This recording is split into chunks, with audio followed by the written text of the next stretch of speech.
وأحسن منك لم تر قط عيني وأجمل منك لم تلد النساء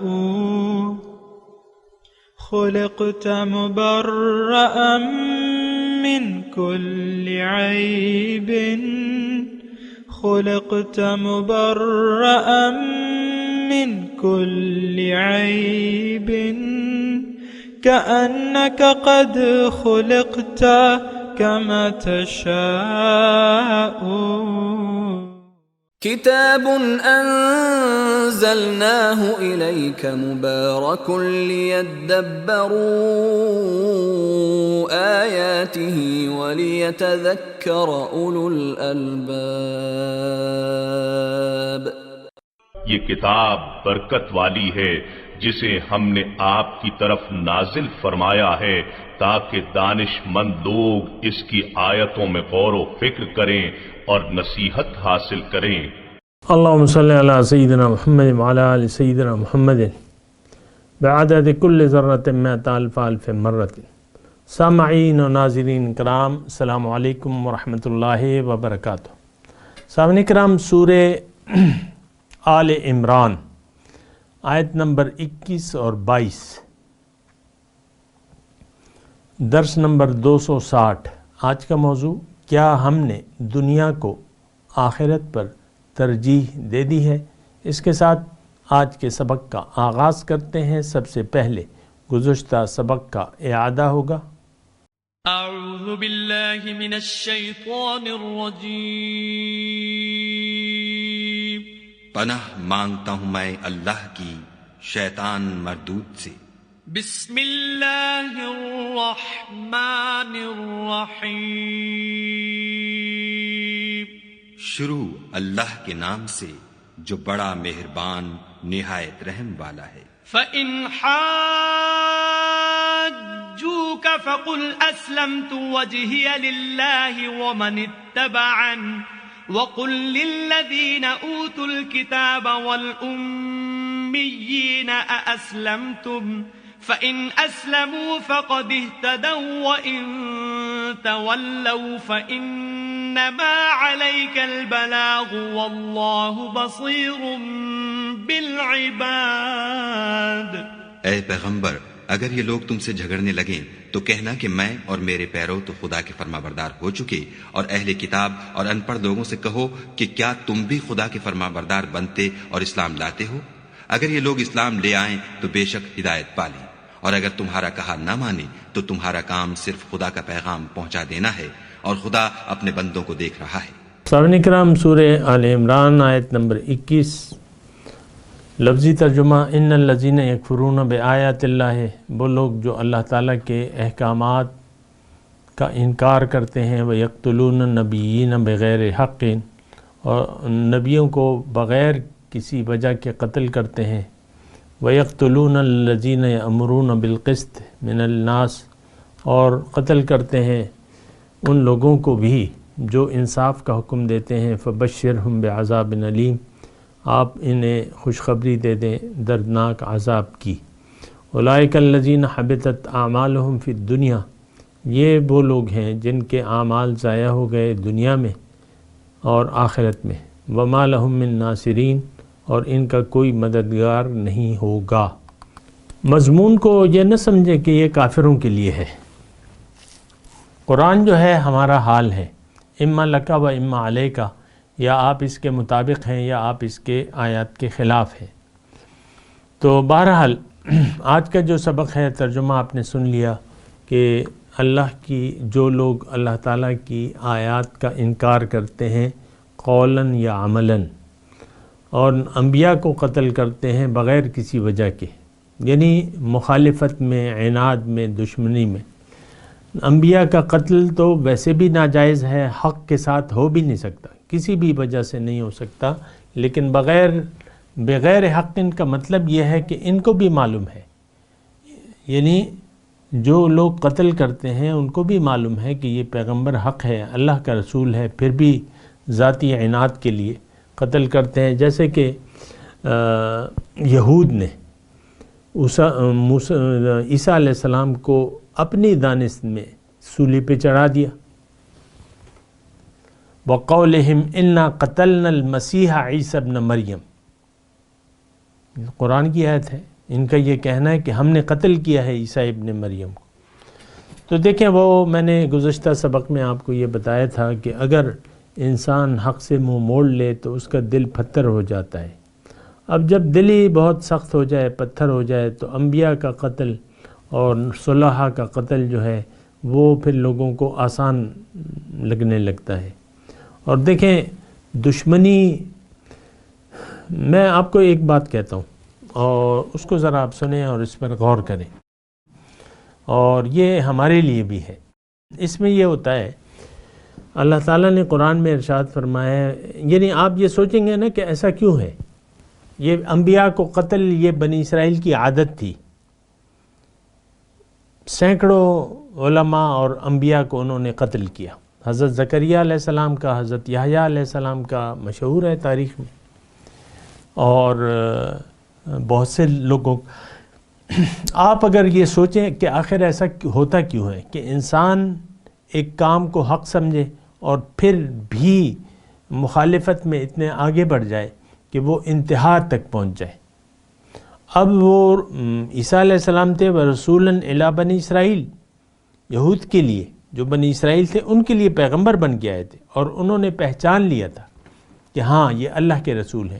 لیکن کیا کیجئے کہ ہماری طرح ان کی حالت ہو گئی تھی. دنیا کو انہوں نے ترجیح دے دی تھی آخرت پر. دنیا دار بن گئے تھے، مفاد پرست تھے، خود پرست تھے، مفاد پرست تھے. تو اس صورت میں تو کوئی بھی حق کی آواز جو ہے پھر انسان کو سنائی نہیں دیتی، اور بلکہ الٹا وہ اس کے مخالفت میں کے درپے ہو جاتا ہے انسان، جو بھی ہو، آج ہو یا کل ہو یا پرسوں ہو. یہ وقت کا تذکرہ نہیں ہے، یہ ایک وقت کی بات نہیں ہے. آپ کہیں گے ہم نے تو انبیاء کا قتل نہیں کیا. آج ٹھیک ہے وہ نبی تو نبی آخر الزمان ایک تھے اس زمانے میں، یعنی آپ دیکھ لیں کہ وہ پرانے مسلمانوں نے حضور صلی اللہ علیہ وسلم کی شہادت کے لیے منصوبے نہیں بنائے. یہود کے محلے میں گئے تھے، انہوں نے کہا حضور ٹھیک ہے ہم ایک خون بہا کے سلسلے میں نا کہ تم لوگوں نے اب وہ خون بہا دینا ہے. تو انہوں نے بات سن لی حضور کی اور سازش بنا لی، تیار کر لی کہ حضور آئیں، اچھا موقع ہے. یہ کون مسلمان تھے پرانے. ہمارا اصل میں مسئلہ یہ ہے کہ بالکل ہم اپنے آپ کو تو بالکل ہی پاک تصور کرتے ہیں کہ نہیں یہ ہم تو نہیں ہیں، آپ ہیں ایسا. میں تو آپ کو کہہ رہا ہوں نا، اس کی میں دلائل بھی دے رہا ہوں آپ کو. تو انہوں نے حضور کی شہادت کی وہ نہیں بنائی تدبیر. ایک یہودیہ نے خیبر میں آپ کو زہریلا گوشت نہیں دیا تھا.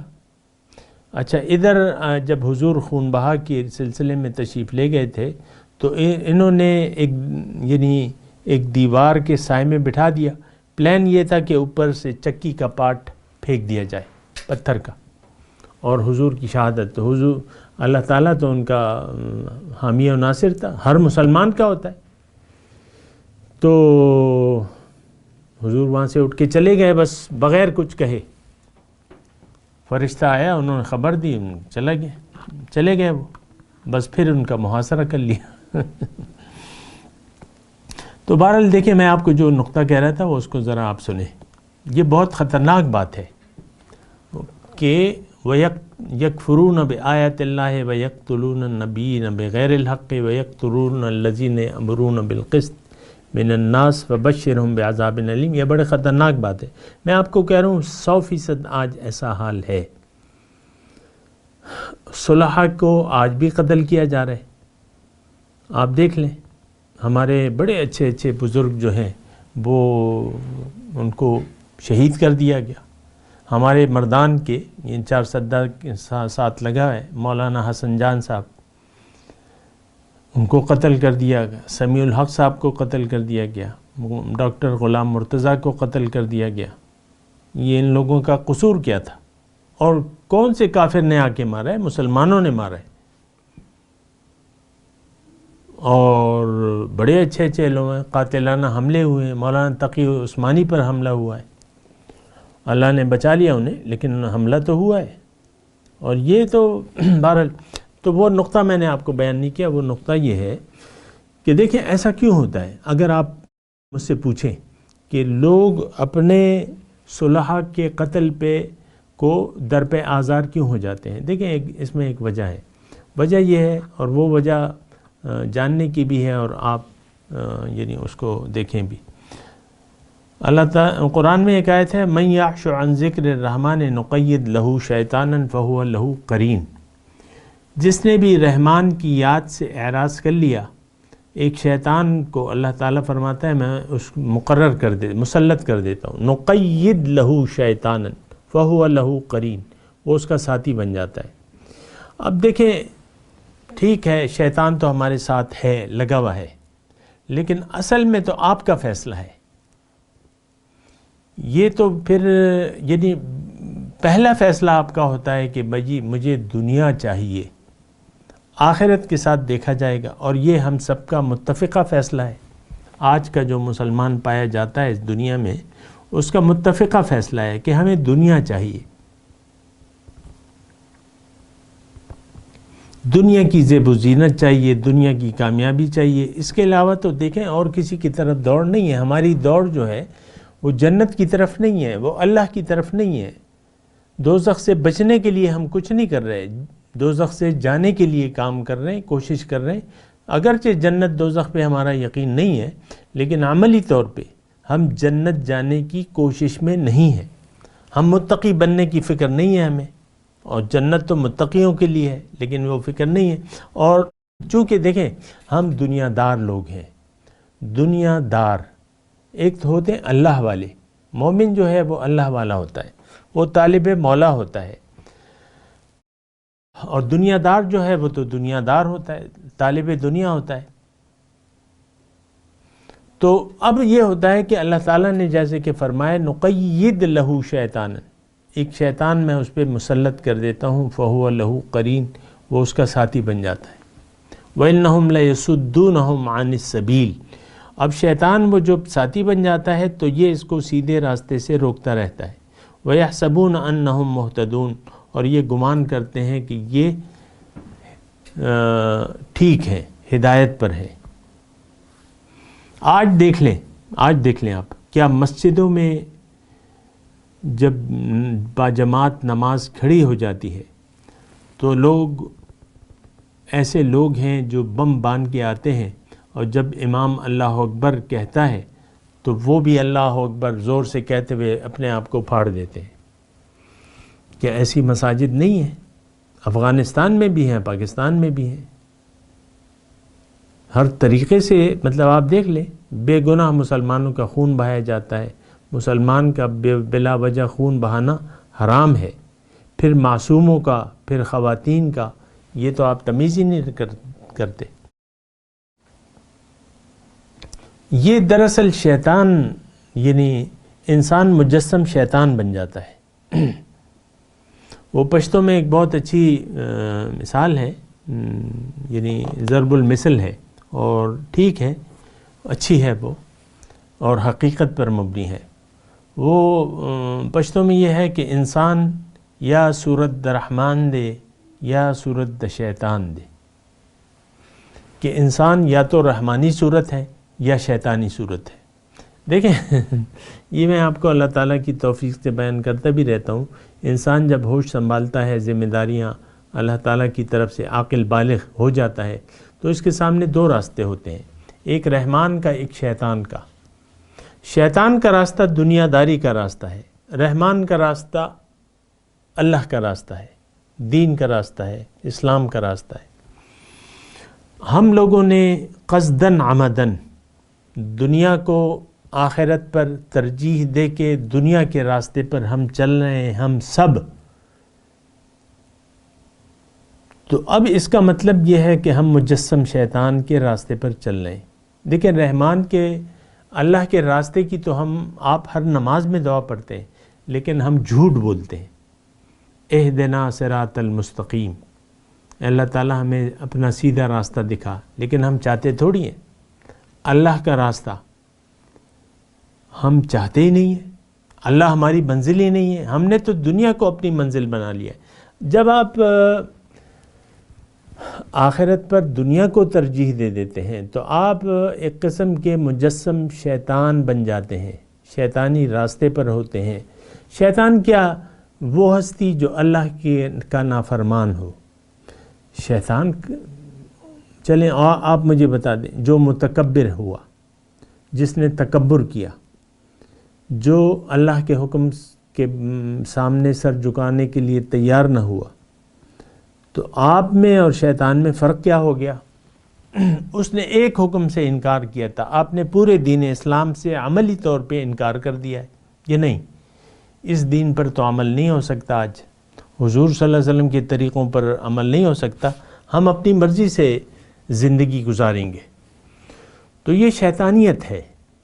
شیطان دیکھیں،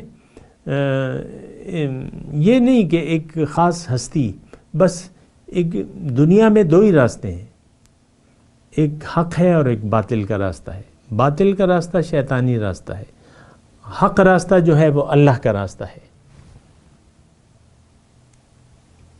یہ ذرا نوٹ کر لیں، حق کا راستہ اللہ کا راستہ ہے، اور اللہ تعالیٰ نے سورہ نمل میں فرمائے کہ وَعَلَى اللَّهِ قَصْدُ السَّبِيلِ وَمِنْهَا جَائِرٌ، اللہ تک سیدھا راستہ تو اللہ تک جا پہنچتا ہے، اور اس کے علاوہ راستے جو ہیں وہ ٹیڑھے ہیں، گمراہیاں بہت ہیں، حق ایک ہے۔ ہم نے اتفاق سے من حیث الامت یہ فیصلہ کیا ہے کہ ہم حق راستے پر نہیں چلنا، ہم نے اللہ کے حکم کے سامنے سر نہیں جھکانا، قرآن کو اپنے لیے مشعل ہدایت نہیں بنانا، حضور صلی اللہ علیہ وسلم کے اسوہ حسنہ کو نہیں اپنانا، یہ ہم نے اجتماعی طور پر فیصلہ کر لیا ہے۔ تو جب آپ نے یہ فیصلہ کر لیا ہے تو اس کا مطلب یہ ہے کہ آپ گمراہ ہیں۔ اس کا مطلب یہ ہے، دیکھیں اس کا مطلب یعنی بغیر کسی انکار کے، یعنی آپ اس کو جھٹلا بھی نہیں سکتے، ہم شیطان ہمارا ساتھی بن گیا ہے، اب وہ ہمیں جس راستے پر چلا رہا ہے ہم خوشی سے، اپنی خوشی سے اس راستے پر چل رہے ہیں اور چلنے کے لیے تیار ہیں اور چلتے رہنا چاہتے ہیں۔ تو پھر فَبَشِّرْهُمْ بِعَذَابٍ علیم، ان کے لیے خوشخبری ہے، اللہ تعالیٰ خوشخبری دیتا ہے دردناک عذاب کی۔ پھر اگلی آیت میں اولئک الذین حبطت اعمالہم فی الدنیا والآخرہ، یہ وہ لوگ ہیں جن کے اعمال دنیا اور آخرت میں ضبط ہو جائیں گے۔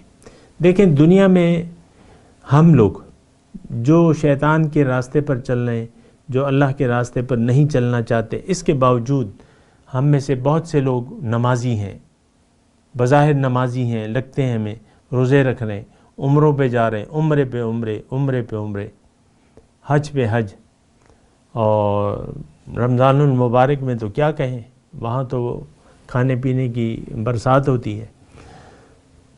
تو یعنی اب یہ لوگ جو ہیں، اب یہ دیکھیں مسلمانوں کا تذکرہ ہے، اہل کتاب کون تھے؟ پرانے مسلمان تھے، گمراہ ہو گئے تھے اور رسول کی رسالت سے انکاری تھے، سیدھے راستے پر چلنا نہیں چاہتے تھے، دل سخت ہو گئے تھے۔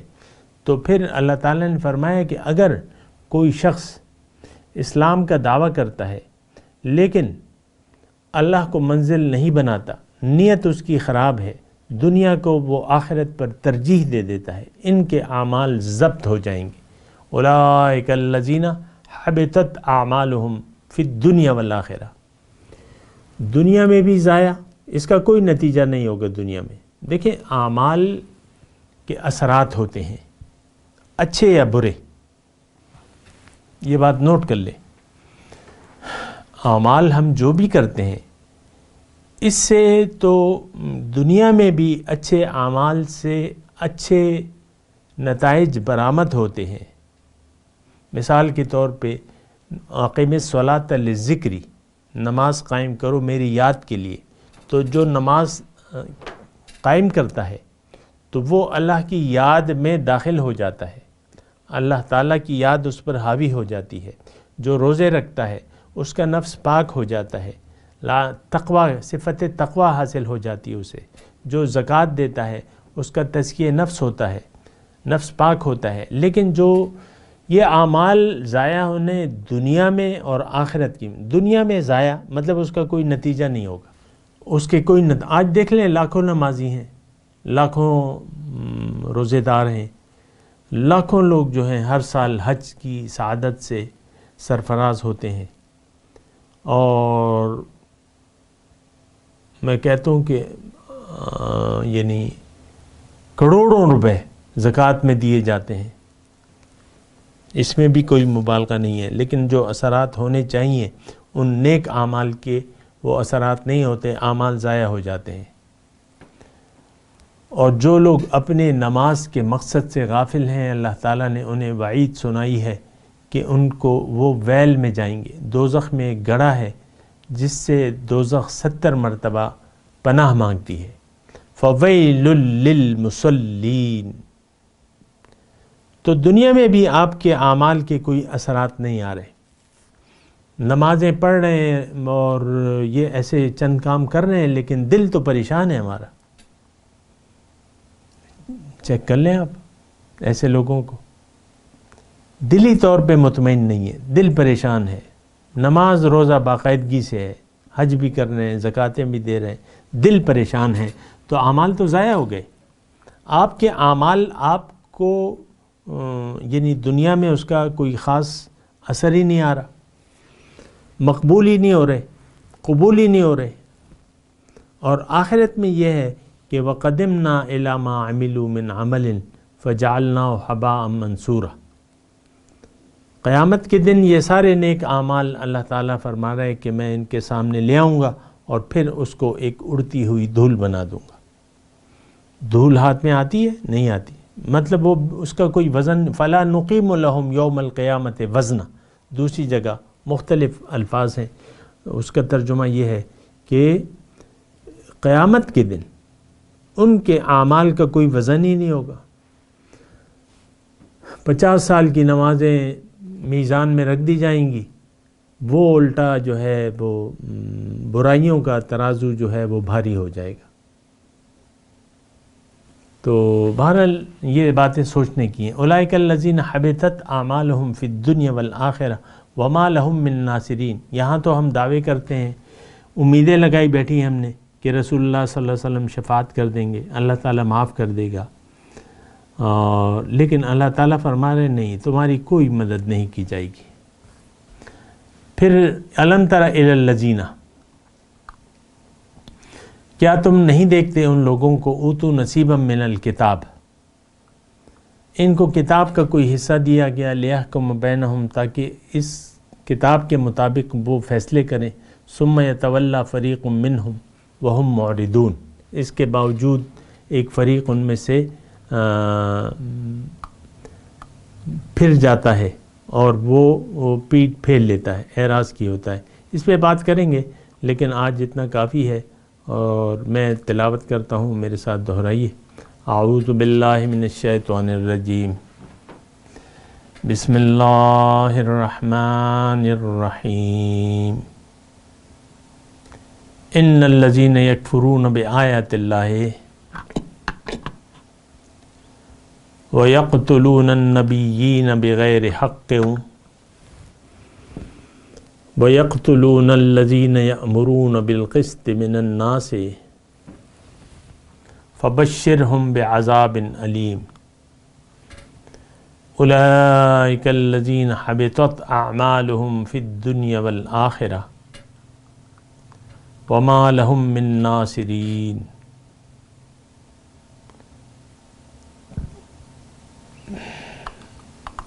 ترجمہ سنا دیں۔ ان الذین یکفرون بآیات اللہ، وہ لوگ جو انکار کرتے ہیں اللہ تعالیٰ کے احکامات کے مطابق زندگی گزارنے کا، وَيَقْتُلُونَ النَّبِيِّينَ بغیر حق، اور قتل کرتے ہیں انبیاء کو بغیر کسی وجہ کے. وَيَقْتُلُونَ الَّذِينَ يَأْمُرُونَ بِالْقِسْطِ مِنَ النَّاسِ، اور قتل کرتے ہیں ان لوگوں کو جو حکم دیتے ہیں انصاف کا، انصاف سے حکم دیتے ہیں لوگوں میں سے. فَبَشِّرْهُمْ بِعَذَابٍ عَلِيمٍ، ان کے لیے دردناک عذاب ہے. اولئک الذین حبطت اعمالهم فی الدنیا والآخرہ، یہ وہ لوگ ہیں جن کے اعمال ضبط ہو جائیں گے دنیا اور آخرت میں. وما لهم من ناصرین، اور ان کے لیے کوئی مددگار نہیں ہوگا. اب ان آیت کی تلاوت اور ترجمہ. اعوذ باللہ من الشیطان الرجیم. پناہ مانگتا ہوں میں اللہ کی شیطان مردود سے. بسم اللہ الرحمن الرحیم.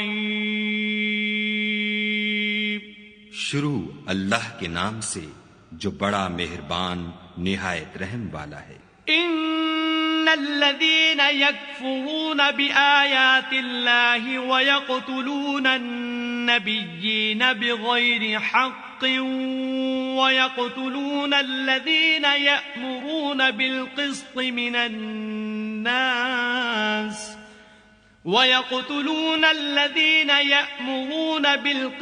من الناس فبشرهم بعذاب علیم. جو لوگ خدا کی آیتوں کو نہیں مانتے اور انبیاء کو ناحق قتل کرتے رہے ہیں اور جو انصاف کا حکم دیتے ہیں انہیں بھی مار ڈالتے ہیں، ان کو دکھ دینے والے عذاب کی خوشخبری سنا دو. اولئک الذین حبطت اعمالهم فی الدنیا والآخرة وما لهم من ناصرین. یہ ایسے لوگ ہیں جن کے اعمال دنیا اور آخرت دونوں میں برباد ہیں اور ان کا کوئی مددگار نہیں ہوگا.